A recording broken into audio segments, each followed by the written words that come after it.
couple of weeks ago, I was given the opportunity to try and break the official Guinness World Record for the longest video game marathon playing a sports game. We were going to do it in Football Manager. It was due to take place at the Insomnia Games Festival at the NEC in Birmingham, supported by Joe and Mitchum, who, by the way, make a jolly good deodorant, #ad. And this is the story of what went on during my world record attempt, which started with you lot absolutely trolling me because I asked you on Twitter who I should manage for 50 hours straight playing Football Manager.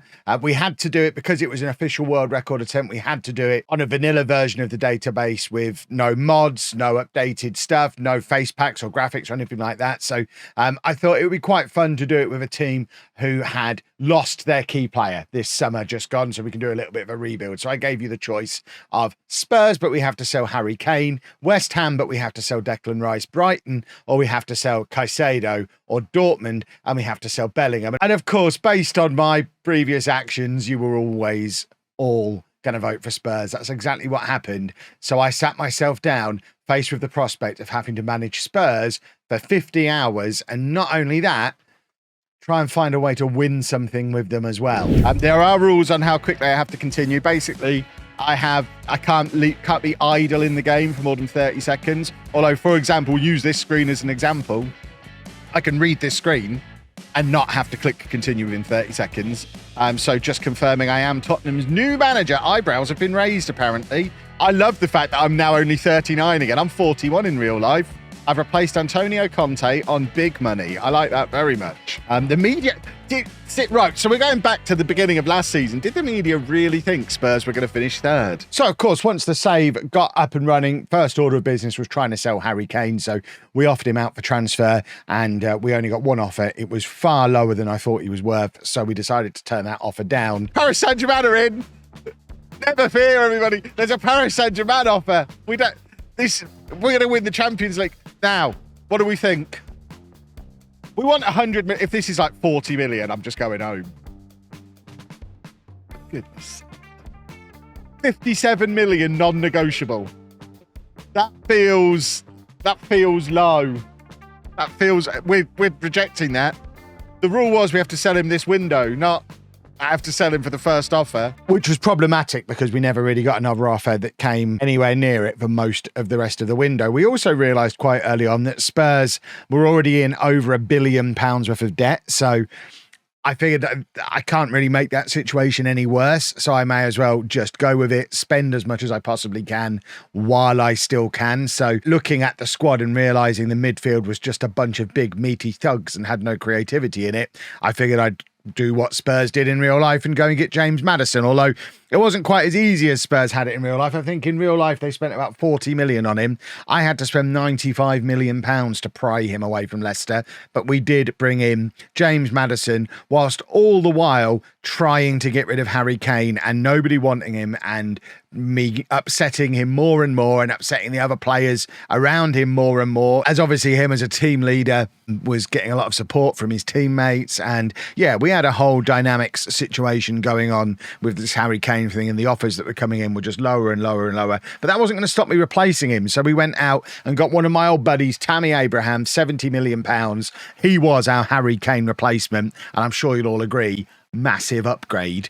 And then we also went wonder kid hunting, bringing in Guardiola to play as a defender for us for £55 million, and Alex Scott, at the insistence of the chat, first time I've signed him, £12 million in from Bristol City. Eventually, as we got towards the end of the window, we kind of realised we were just going to have to accept whatever we could get for Harry Kane. We weren't going to get a good price for him. We weren't going to get the £100 million plus I was hoping for. We just had to get him gone because they were the rules of the save. So he eventually did finally leave, going to Paris Saint-Germain for only £60 million, less than I spent on Tammy Abraham, roughly what I spent on Guardiola as a promising defender.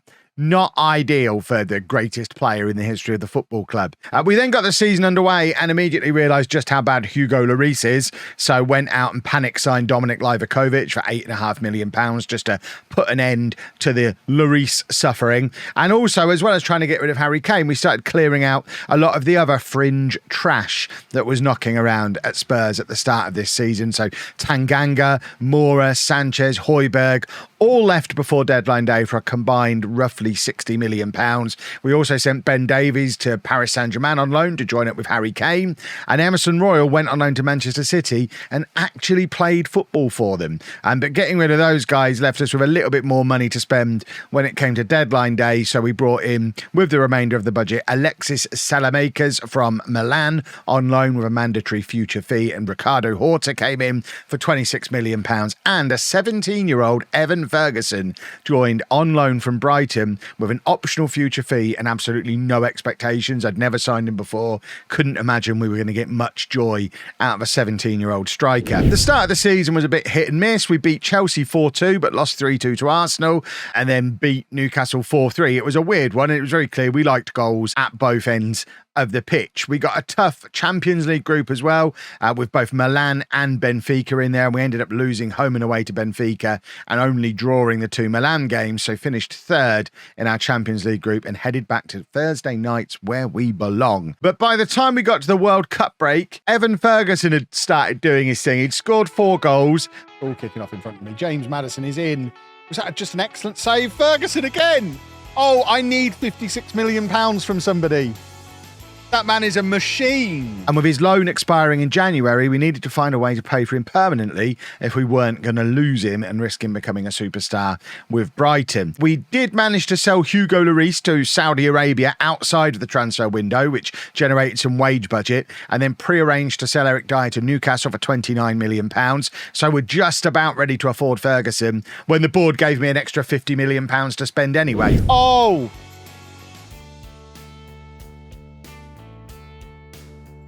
Oh, oh, boys and girls.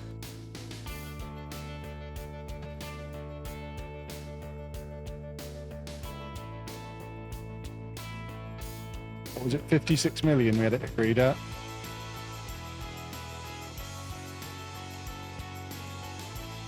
Six.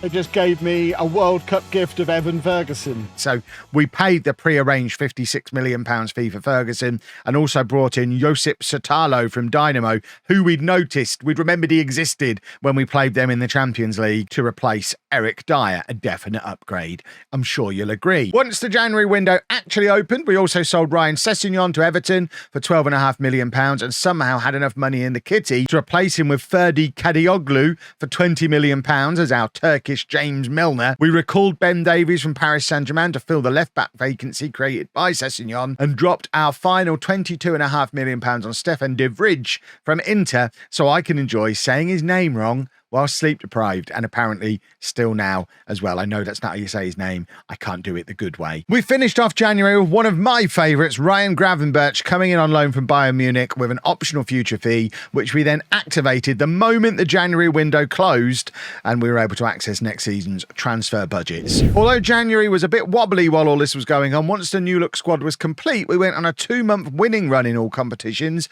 and by the time April started, we were in the title race and in the quarterfinals of the Europa League. A couple of key Spursy bottle jobs in the league against Liverpool and Man United meant we ended up finishing third in the league, but we ran all the way through to the Europa League final, where we faced none other than Harry Kane's Paris Saint-Germain, and in the most Spursy moment of the entire stream, Kane got the winner for Paris Saint-Germain to deny Spurs their long-awaited trophy whilst grabbing one for himself. Goes at him with 2 fists. How's he not even been booked for that? He's lucky it was just outside the area.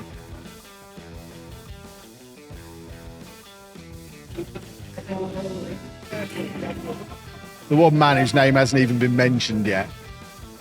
Right, here we go. Oh, Kulusevski's in, surely. Surely, come on then. There we go.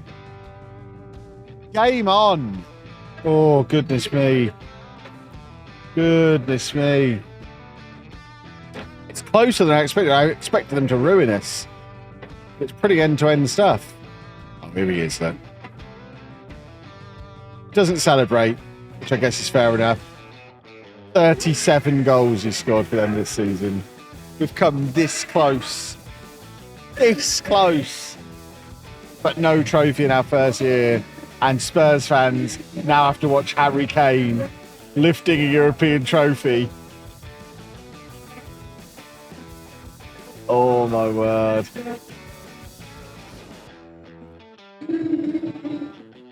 Harry Kane got the winner in a European final against Tottenham. Oh my goodness me.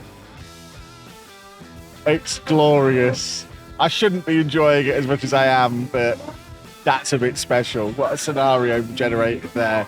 Now we can put funsies to one side and focus on actually winning something next season. 16 hours into the stream, tiredness was starting to set in the middle of the first night, and we've just had a trophyless first season, and I've now got summer transfer money to spend. What on earth could possibly go wrong from here? The window started with us confirming the signings of several pre-arranged transfers, with Gravenberch, Salamakers, Dejan Kulusevski and Pedro Porro all signing permanently, along with the free transfer of Hector Bellerin that Paskev presumably did just as a troll to Spurs fans. We shipped out a load more fringe players with Joe Rodon, Brian Gill, Pap and Mate Sarr, Harvey White, Fraser Forster, Ivan Perisic, Troy Parrott, Tanguy and Dombele, Sergio Reguilon, Romain Mundle, Jed Spence, Emerson Royal, Ben Davies, Giovanni Lo Celso and Harry Winks, all leaving the club for a combined roughly £170 million, which of course sparked off the next spending spree, with Jurrien Timber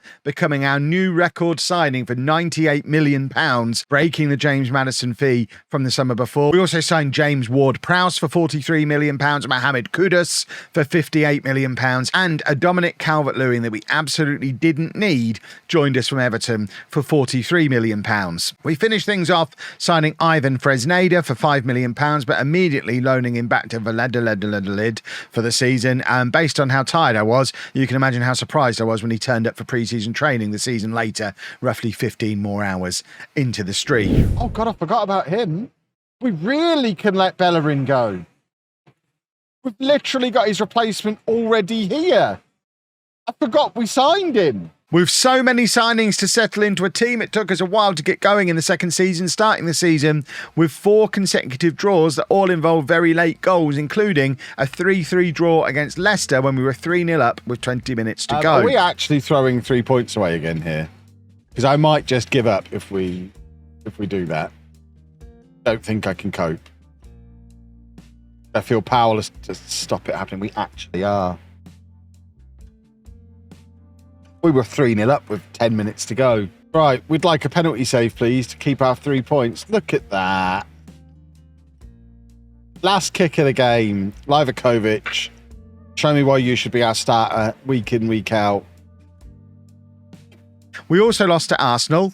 Again, very much a recurring theme, but finally got our season firing in the Champions League, where Evan Ferguson was stupendous, scoring 10 goals from 5 starts in Europe over the course of the season, to go with his 15 goals from 10 starts in the domestic cups, including 8 in one game. Come on, we need one more for Ferguson. We want this record. And then we'll take him off for a round of applause. This has got to be it. Just square it to Ferguson. There he is. There's the record. Evan Ferguson has the record. Lovely, lovely, lovely. He also got 8 goals from 6 starts in the league and 7 goals from 9 starts internationally. Evan Ferguson only turned 19 partway through this season and finished the season with 40 goals in all competitions, despite only starting 30 games. Once we found our form, we went on a long unbeaten run that included an almost 3-month-long winning streak, comfortably winning our Champions League group, going to the top of the Premier League and running through to the Carabao Cup final in the process.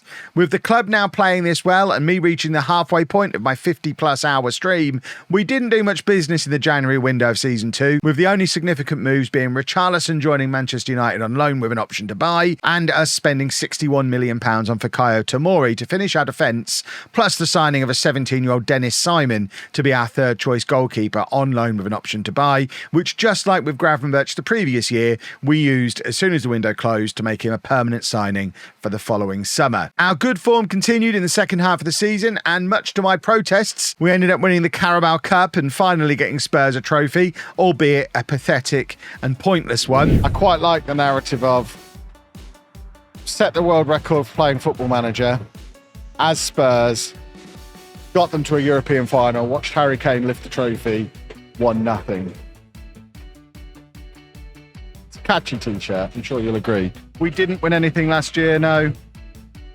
All we did last year was lose in the Europa League final to Harry Kane's winning goal for Paris Saint-Germain. We won the Carabao Cup. Yay. Come on, Max, let's celebrate. Yay. I'm over the moon. Oh, we don't even... Do we need to see the trophy lift? Oh, you're right. It won't let me skip it. Pathetic. Look how happy they are to have won Carabao Cup.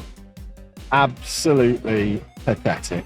Whilst also still being in the race for a quadruple as we entered May. A few bottley draws in the league against Crystal Palace, Chelsea, Watford and Liverpool finished off our league title aspirations, and Liverpool also dumped us out of the FA Cup in the semi-final, but we did manage to overcome a Champions League draw that put us against the Benfica side who'd caused us so many problems the year before, Bayern Munich and Real Madrid on a run to the final to book a repeat of the previous year's Europa League final against Harry Kane's Paris Saint-Germain, in which we finally got our revenge on him, smashing them 5-1, winning the Champions League and restricting him and his fun new friend Kylian to 6.2 and 6.9 ratings. Come on, Pedro! Justify you as a secret weapon. He plays it into Kulusevski. Kulusevski is through and he scores! I'm a genius! Oh my word! Look at Pedro again! Pedro Porro is a winger. Why did nobody tell me this?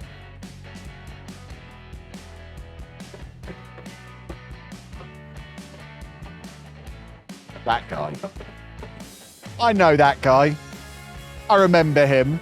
I'd really like us to score a third goal now, I think. Quite delightful. Might be time for Evan Ferguson. Oh, what have they done there? Calvert-Lewin wasn't even ready for it, but Son is in! Come on!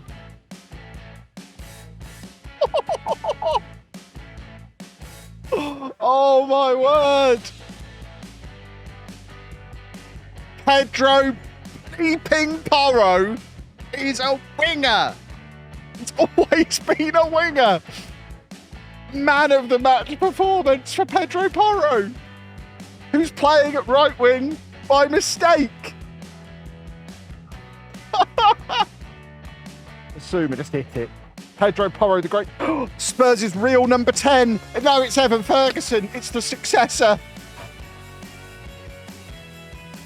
The greatest striker in the history of Tottenham Hotspur gets number 5. Oh my word. The music playing? Does it play? I don't think it does. No. Never mind. I cranked it up. We missed the trophy lift. I was trying to get the music to play. We've won the Champions League with Tottenham Hotspur inside 2 seasons during a world record attempt. In any normal save, we'd probably call this the end. We'd done the unthinkable with Spurs. There was no way we could do better the following season, even if we won the league. We still had 15 hours left before I broke the world record, so I got my head down and played FM faster than I've ever played it before to try and finish off 3 full seasons. We did our transfers the quick and easy way, dropping £94 million on Jude Bellingham, who was still at Dortmund at this stage, whilst Richarlison completed his move to Manchester United for £36 million. Dennis Simon joined us permanently for £17 million, and then we sold Bentancur for £55 million to fund the Bellingham fee, De Vrij for £13 million because he's old and Tomori had taken his spot, and Hector Bellerin then went to Inter for £33 million, which I imagined happening because of sleep deprivation, but I've checked back in the save and it genuinely did happen. Hector Bellerin was sold for £33 million. We finished things off signing Diogo Costa from Porto for £65 million, largely with the Bellerin money, and then selling Livakovic to Newcastle for £22 million because we just didn't need him anymore with Costa coming in. And with that, my transfers for the entire save were complete. We did a total spend of £1.1 billion on 25 players and had £539 million of that coming back through sales. And now we had a 3rd season to play, which once again started pretty slowly with Arsenal beating us again, this time in the European Super Cup, and Manchester United ruining us in the league because Richarlison is actually apparently quite good. I switched off replays, ramped up the match speed, and got into a rhythm of just quick pick spacebar to get me through the matches while the room slowly spun around me and karaoke blasted in the background.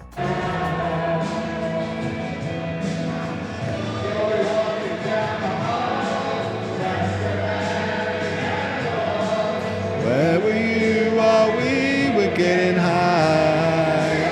Someday you will find me caught beneath the landslide in a champagne supernova in the sky. Someday you will find me caught beneath the landslide in a champagne supernova. Champagne supernova. Despite ultimately finishing second in the league, we were never realistically in the title race because Man United were so dominant, largely thanks to their £37 million signing of Declan Rice from relegated West Ham, while I was busy spending 3 times that on Bellingham. What was that news? Bellingham's available for 94. What the hell?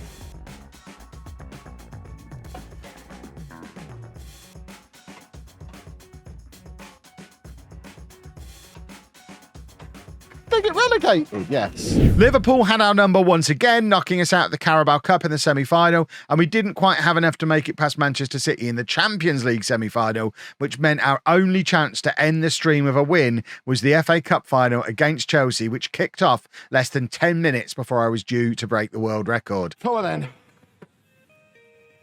5 minutes to go. That's Kai Havertz. Tried to sign him multiple times. Thought we were going to concede immediately. God, I nearly ran over the table. Right. Shall I crouch? I can set the match speed back to normal now.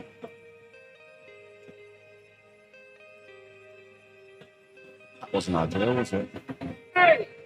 7, 6. This is the official Guinness clock, unlike the fake Maggio clock. Yeah.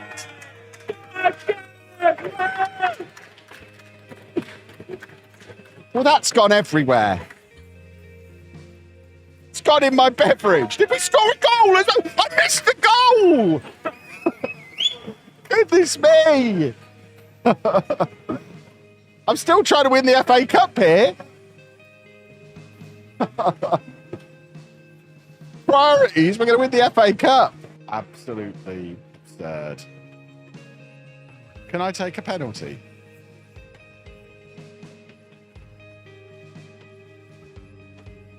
Right, we're not playing penalties at this speed.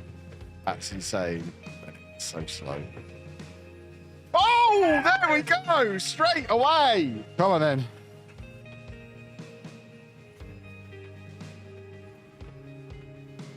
Here's my boy, player of the save. I would knight him, but you know, awkward.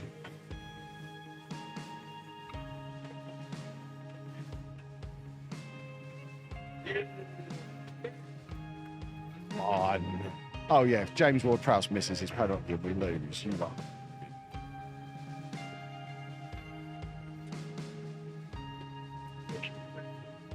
I need him to run up faster, but then I want the actual kick to go at a sensible speed. Right, we'll have a save here, please. Oh, that was a good penalty. That was annoyingly good.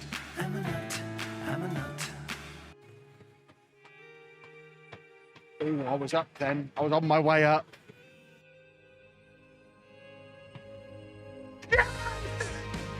Hey! We only went and won all of the cups, everybody. Look at that, a lovely little trophy lift. That'll do. There I am, looking my pink suit. What a costume. I've not got my glasses on or my beard. Come on then. Hey! They've got fireworks and confetti. I only got confetti. Saying, where's my fireworks?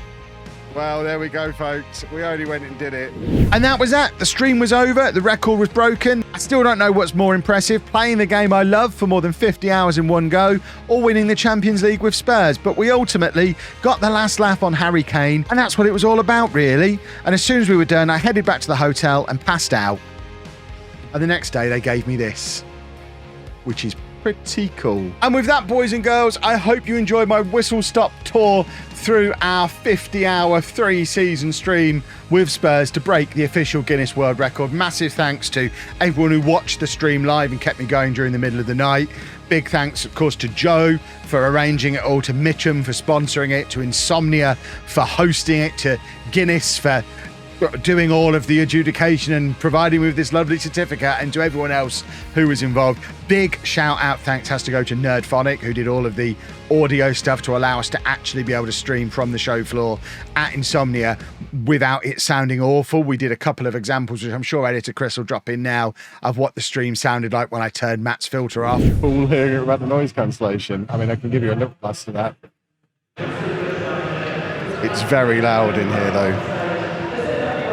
Richarlison's off to Manchester United. But it is, I mean, it's not as loud in here as it has been. It was spectacular, but yeah, we got the job done. Massive thank you to everyone who supported me along the way.